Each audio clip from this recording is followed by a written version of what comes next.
Welcome back, America. So much of the news we get today at Just the News involves our education system. We're learning more and more about it, whether it's the dismantling of the education department that Donald Trump and his education secretary are delivering, or what we're learning at local school districts that abuse the trust, the money, and the goodwill of our students.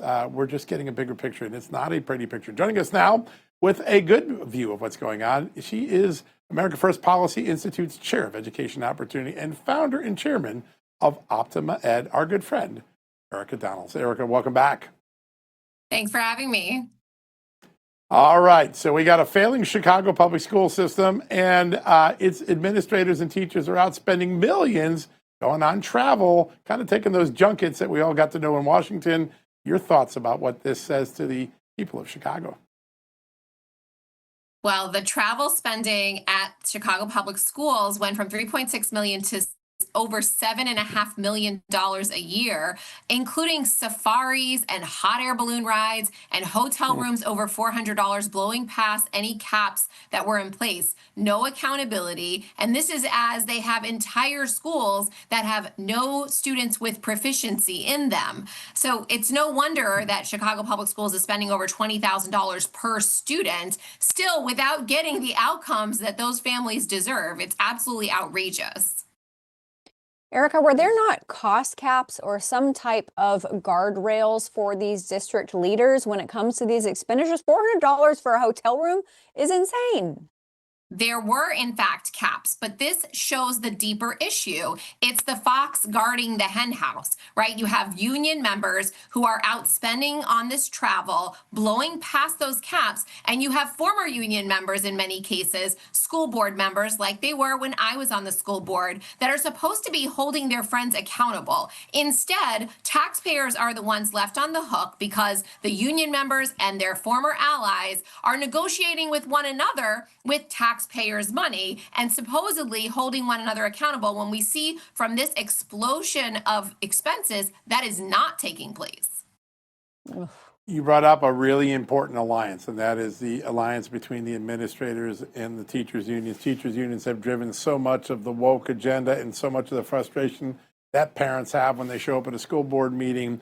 Has there been any progress in de-radicalizing or de-emphasizing the teacher union's influence over so much that happens in the education system? Well, in some states, like in Florida, where we passed paycheck protection, where districts can no longer use taxpayer funds to subsidize the deduction of union dues out of teachers' paychecks. Unions have to go directly to those teachers, just like every other vendor, and get the money. And that is putting decertification on the table for some of these unions in the counties in Florida. We want to see more states pass paycheck protection.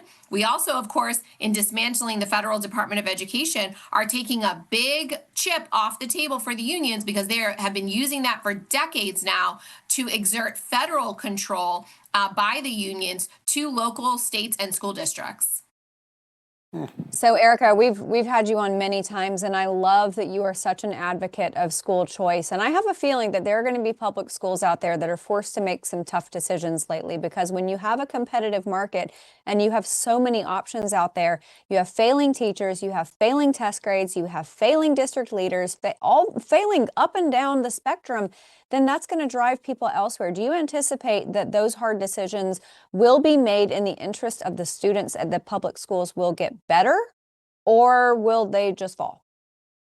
Well, we're certainly seeing that competitive pressure in places where school choice is enacted. And polling now, we just received some new polling where over 80% of both Democrats and Republicans support a parent's ability to make decisions about where and how their children are educated. This is now an 80-20 issue, with the federal tax credit scholarship coming online in 2027, which should be available in all 50 states if governors agree. That's private money that's going to allow parents to be able to choose where their children go to school, whether that be homeschool, private school, charter school, etc. So I think more and more of these options are going to put pressure on the public schools to retain students and therefore funding, but they're going to continue to fight it tooth and nail, especially where the teachers' unions are so strong, including the city of Chicago.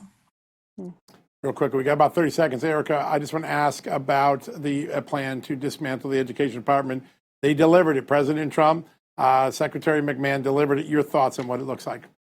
Yeah, according to the Wall Street Journal, Secretary McMahon, the most effective cabinet secretary, she's down to less than half of the number of employees since she took over, including all these interagency agreements that are offloading a lot of the responsibilities that belong elsewhere in her mission to dismantle the Department of Education and put herself out of a job. I think she's doing an amazing job. President Trump is happy. The American people are happy.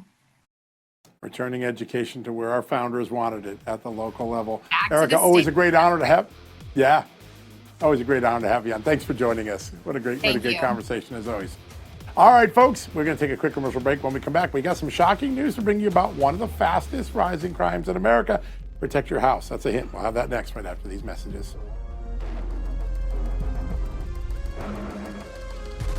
Hey, it's a new day in America and a new administration in Washington, D.C. There is a lot of excitement and optimism about the future, but the reality is there's a lot of work to do as well, especially when it comes to fixing our broken healthcare system. The truth is that the forces that are responsible for breaking our healthcare system aren't going to simply go away. The challenges our system faces won't disappear overnight. Now more than ever, you need to be prepared. That's where the Wellness Company comes in. Their doctors are medical professionals that you can trust, and their line of prescription medical kits are the gold standard when it comes to keeping you safe and healthy, as well as your family. Whether it's the medical emergency kit, the contagion kit, the first aid kit, or the travel kit, these prescription kits contain an assortment of life-saving medications and guidebooks to assist in the proper use of these medications. From the flu to strep throat, from COVID to the bird flu, from a trip to the beach to a trip overseas, the Wellness Company has a prescription kit designed to keep you and your family safe. Make America healthy again. Start at home. Do your part and protect the health of you and your family. Go to twc.health/justnews today and order. That's twc.health/justnews and use the promo code JUSTNEWS to save 10% off.